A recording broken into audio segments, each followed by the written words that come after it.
Halo, Assalamualaikum warahmatullahi wabarakatuh. Salam sukses Bapak Ibu, salam sejahtera untuk kita semua, salam sehat.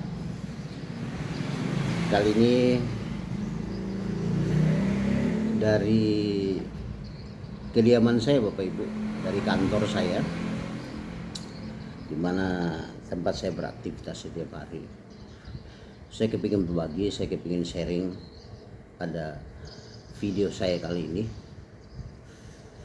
Kita ngobrol, kita bincang asik ya, sambil kita bertukar pikiran, sambil kita sharing pengalaman, kita berbagi hal-hal yang positif. Bapak Ibu,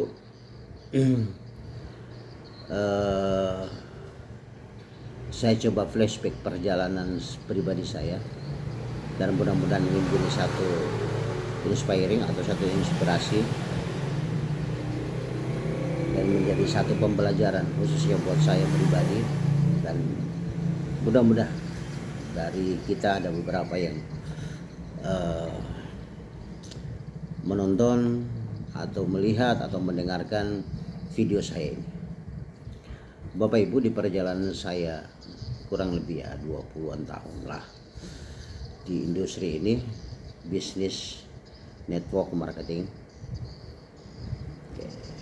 Banyak hal yang saya sudah dapatkan Bapak Ibu, baik dari sisi negatifnya, sisi positifnya, semua sudah saya dapatkan. Dari sisi kelamnya atau dari suka dan dukanya, itu luar biasa. Dan ya mungkin Bapak Ibu sudah pernah mengalami hal itu.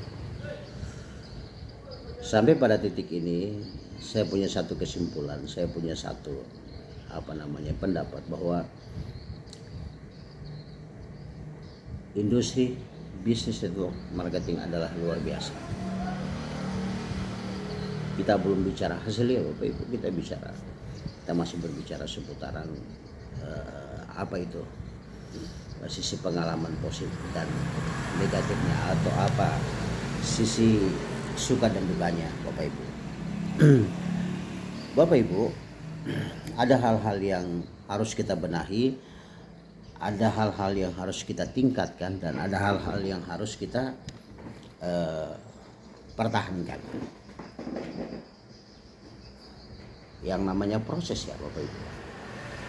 Nah, di industri ini Bapak Ibu, itu bukan cuma sekedar bicara masalah pengalaman. Kalau kita tidak bisa menjadikan pengalaman itu sebagai guru yang berharga, itu akan menjadi nol, akan menjadi nihil jadinya.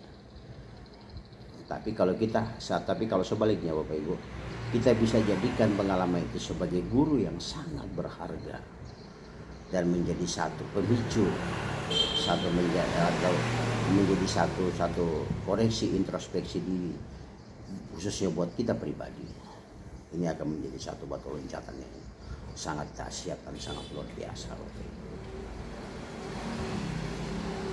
Saya sudah pernah hampir semua proses tahapan, dari step awal kita mengenal MLM atau network marketing sampai pada posisi di mana top management sebagai owners sudah pernah kita lalui, atau pribadi saya sudah pernah menjalani semua. Dari awal sampai pada posisi saya sebagai owner, banyak pelajaran yang sangat berharga yang saya dapat. Saya tidak akan berbicara positifnya dulu, saya berbicara negatifnya dulu. Ini saya dihujat orang, pernah Bapak Ibu, sampai pernah ke jalur hukum. Semua saya jalan. Dan itu bagi saya, ya bisnis namanya bisnis, ada resiko, ya kan. Dan tidak ada manusia satupun yang suka dan pengen dengan resiko itu. Tapi ini pilihan, ini proses yang berjalan. Kita nggak pernah tahu, kita nggak bisa prediksi apa yang terjadi dengan kita ke depan, begitu. Tapi karena niat, tekad kita baik Bapak Ibu, sehingga hari ini kita masih bisa berkecimpung lagi di dunia MLM. Begitu. Karena bagi saya MLM itu adalah satu industri Bapak Ibu. MLM itu adalah sebuah bisnis, bukan cuma sekedar ikut-ikutan, bukan cuma sekedar sampingan atau pengisi waktu atau coba-coba, bukan. Semenjak saya kenal MLM Bapak Ibu, ya saya lepas semua pekerjaan saya. Ya kan, yang namanya digaji, yang namanya upah apa semua itu saya lepas. Setelah saya mengenal MLM. Artinya apa? Dari awal kita mengenal MLM bahwa MLM ini bisa jadikan kita sebagai sandaran hidup, kita bisa jadikan pekerjaan utama, dan kita bisa jadikan ini sebagai pokok penghasilan utama Bapak Ibu. Ya saya tidak bisa pungkiri bahwa segala aset yang saya dapat sampai saya hidup bisa bertahan hidup sampai hari ini semua dari MLM. Yang terpenting kita konsisten Bapak Ibu, konsisten, kita tanggung jawab, kita jujur, tidak ada niat membohongi orang, tidak ada niat untuk ya bahasa kasarnya menipu orang. Ngapain kita menipu orang Bapak Ibu? Ngapain kita membohongi orang? Toh ini bisnis kita sendiri. Kalau niat kita sudah tidak baik di awal, ya kita menghancurkan bisnis kita sendiri Bapak Ibu. Baik posisi kita sebagai member ataupun posisi kita sebagai owners.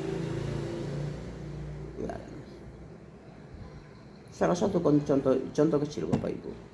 Pada saat Anda prospek orang, closing, dia nyatakan dia bergabung, dia serahkan duitnya ke Bapak Ibu.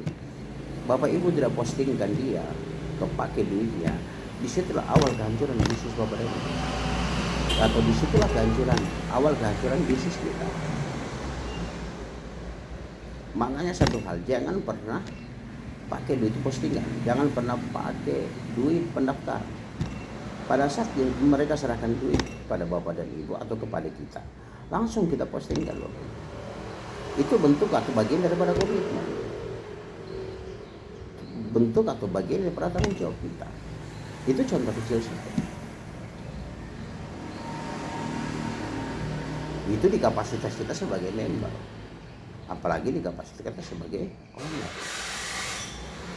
Makanya tingkat resiko terbesar itu bukan ada di antara kita sebagai member dan kita sebagai owner. Risiko terbesar ada di posisi owner. Karena di posisi owner ini bukan cuma sekedar berbicara bertanggung jawab terhadap member saja. Bagaimana tanggung jawab kita terhadap pengadaan produk, bagaimana tanggung jawab kita terhadap sistemnya, bagaimana tanggung jawab kita terhadap manajemennya, bagaimana tanggung jawab kita terhadap kelangsungan perusahaan ini ke depan, menjaga cash flow-nya, menjaga stabilnya perusahaan ini, itu luar biasa waktu itu. Dan itu sudah pernah jalani, kehancuran pernah saya dapat, tumbuh dan berkembang juga sudah pernah, sampai pada posisi tertentu, euforianya cukup luar biasa, sampai kita lupa diri, sampai kita lupa akan segalanya, sampai kita kebablasan Bapak Ibu. Pernah kita alami, tapi itu bagian dari pengalaman Bapak Ibu. Dan kita tidak bisa kapok, kita tidak bisa jerah dengan hal seperti itu. Kalau dibilang trauma, saya udah trauma Bapak Ibu. Ya saya kurang tahu lah apakah kesalahan diri saya atau kesalahan. Tapi cuma apapun itu resikonya tetap kesalahan ditimpakan ke kita. Labelnya diberikan ke kita.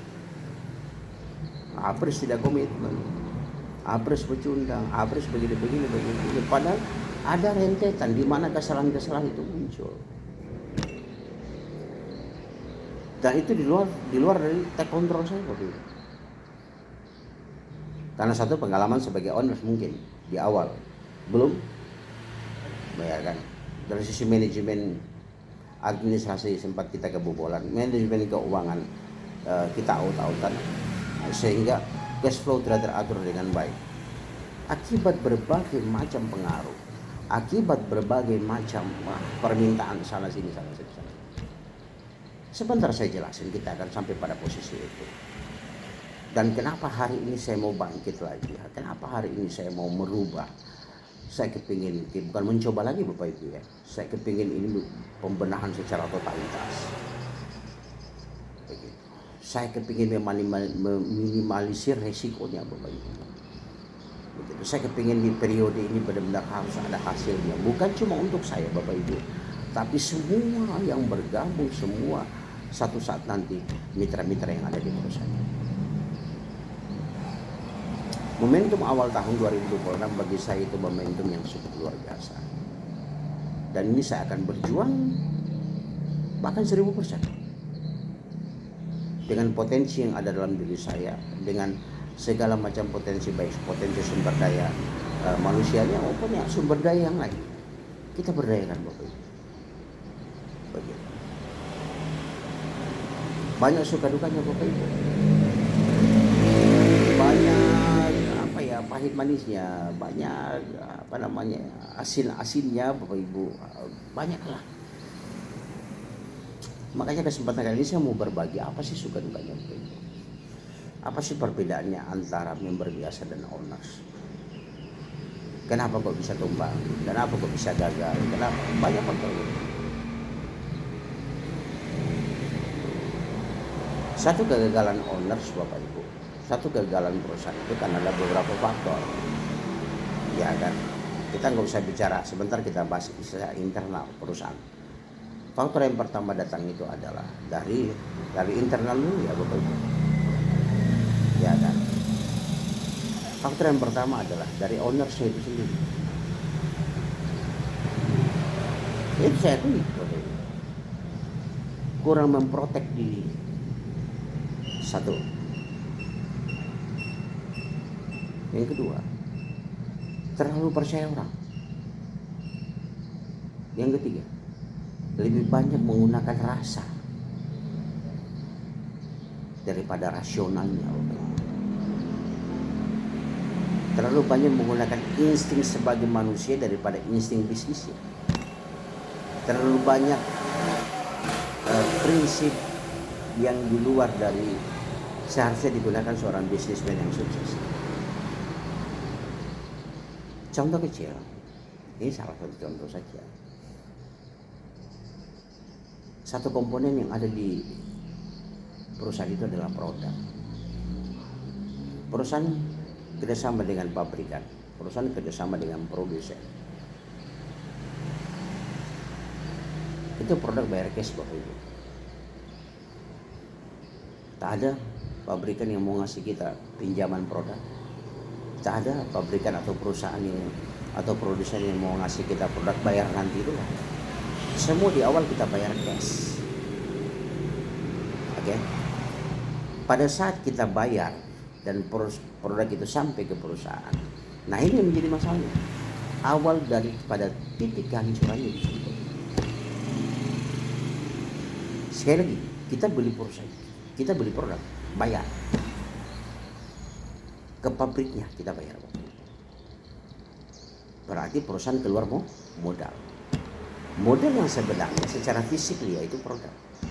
Begitu sampai ke perusahaan, oke? Ada orang-orang, segelintir orang saja, saya cerita banyak. Minta produk sampel, minta produk rolling. Bapak Ibu sudah tahu, 100 orang saja minta produk sampel, sudah ada 100 piece atau 100 paket lah. Kali sekian puluh ribu, kali sekian ratus ribu, sudah berapa modal kita yang keluar. Dan itu sampel Bapak Ibu. Iya, kalau sampel itu sampai kepada orang yang tepat, sampai ke sasaran yang tepat. Kalau tidak Bapak Ibu, dan sebagian besar, hampir 70-80% itu ke orang yang tidak benar, yang cuma sekedar dapatkan produknya tapi tak jalan, tak digunakan produk ini sebagai alat yang benar-benar digunakan yang semestinya Bapak Ibu. Oke. Ada orang yang minta produk rolling, oh ini bagus Pak, begini-begini, cuma harus ada produk rolling. Jadi agar supaya pada saat terjadi postingan ada produk tidak menunggu pengiriman, oke tak ikuti. Sampai ke sana tak ada. Omongan tak seindah dengan apa yang kita bayangkan. Produknya hilang, tak ada duitnya. Bukan produk hilang dan duitnya, orangnya pun hilang Bapak.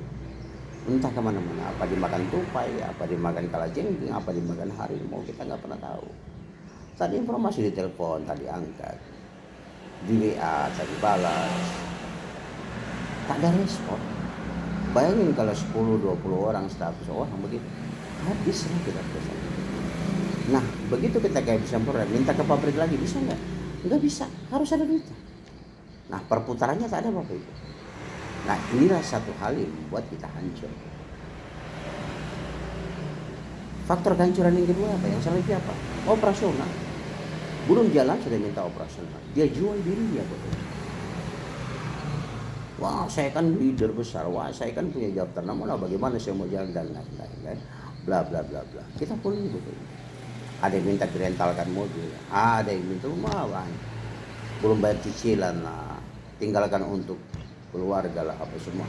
Bapak Ibu, perusahaan mana, oke, yang ada seperti itu Bapak Ibu? Coba Ibu kerja konvensional ya. Kerja di satu perusahaan, Anda nggak minta gaji dulu baru kerja? Kan nggak ada Bapak Ibu. Kenapa di dunia network ada seperti itu?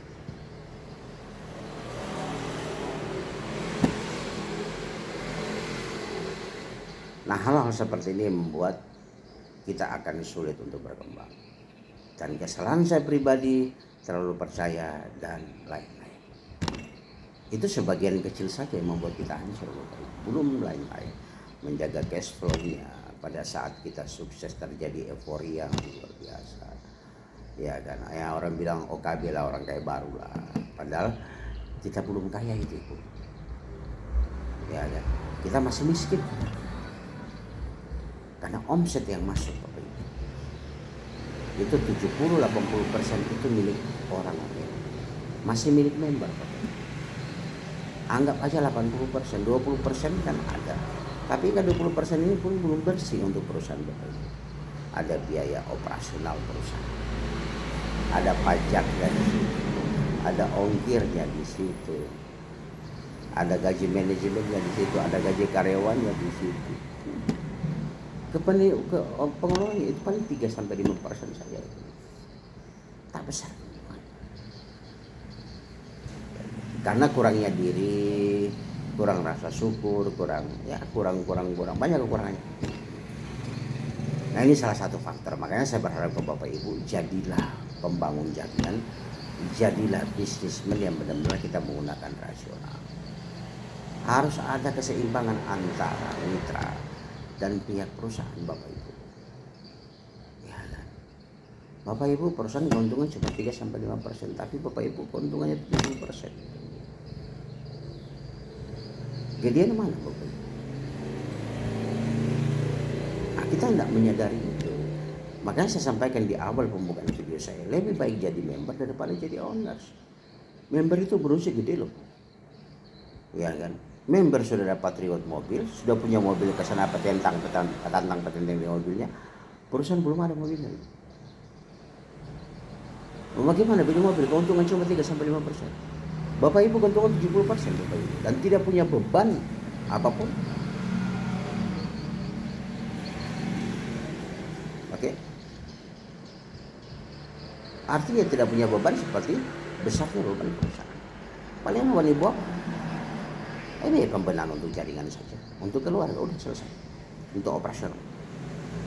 Dan perusahaan sudah alokasikan 70% untuk itu. Terus kenapa lagi kita minta biaya operasional? Kenapa lagi kita gigit perusahaan Bapak Ibu? Kenapa lagi kita menggerogoti perusahaan? Salah satu faktor kehancuran perusahaan ya karena orang-orang di dalamnya Bapak Ibu, baik itu mitra maupun manajemen itu sendiri. Nah saya mengajakin kita benahi sama-sama. Dimanapun kita berada kita nggak bangga. Makanya pada kesempatan kali ini Bapak Ibu, saya disiplinkan semua. Lebih baik saya dibilang orang pelit daripada saya jojoran, tapi mengorbankan orang banyak. Saya dihujat lagi Bapak Ibu, saya dilaporkan ke sana ke sini. Saya nggak mau Bapak Ibu untuk kali ini. Makanya saya mau dilabelin raja tegal ya, mau dibilang saya pelit lah, nggak punya inilah, nggak punya inilah, nggak masalah. Yang penting bagi saya bisnis ini bisa jangka panjang. Saya ngajak Bapak ini, ayo kita bangun perusahaan ini, kita bangun masa depan kita bangun impian kita wujudkan semua apa yang sudah yang masih tertunda di masa lalu. Percaya Bapak Ibu. Oke Bapak Ibu, ini luar biasa Bapak Ibu. Merubah secara totalitas itu bukan hal yang mudah. Merubah dari kebiasaan lama ke kebiasaan baru itu butuh tantangannya luar biasa. Tapi saya yakin, saya percaya pasti bisa. Saya kepingin perusahaan ini long time, perusahaan ini jangka panjang, perusahaan ini long time, agar supaya kita benar-benar punya bisnis yang benar-benar kita bisa banggakan ke depan. Dan saya tidak butuh pertumbuhan yang luar biasa di awalnya. Saya beri proses itu. Oke. Saya beri proses. Saya percaya Tuhan Allah akan memberikan kita kemudahan kalau kita ikhtiarnya secara serius, kita ikhtiarnya sungguh-sungguh, dan kita ikhtiarnya tidak merugikan orang. Oke, kita saling menjaga Bapak Ibu. Take and give. Saling memberikan, saling menolong. Oke.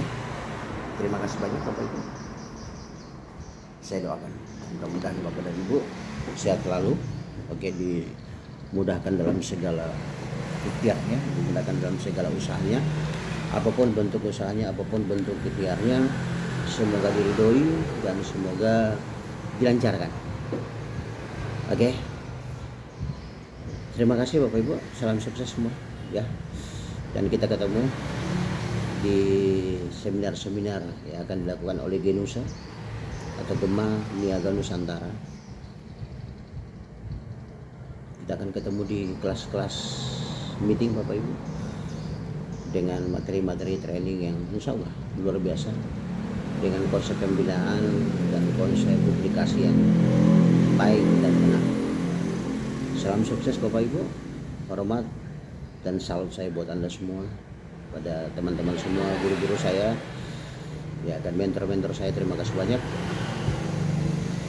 Billahi fisabilillah, billahi taufiq wal hidayah. Wassalamualaikum warahmatullahi wabarakatuh. Salam sejahtera, salam sukses untuk kita semua. Terima kasih.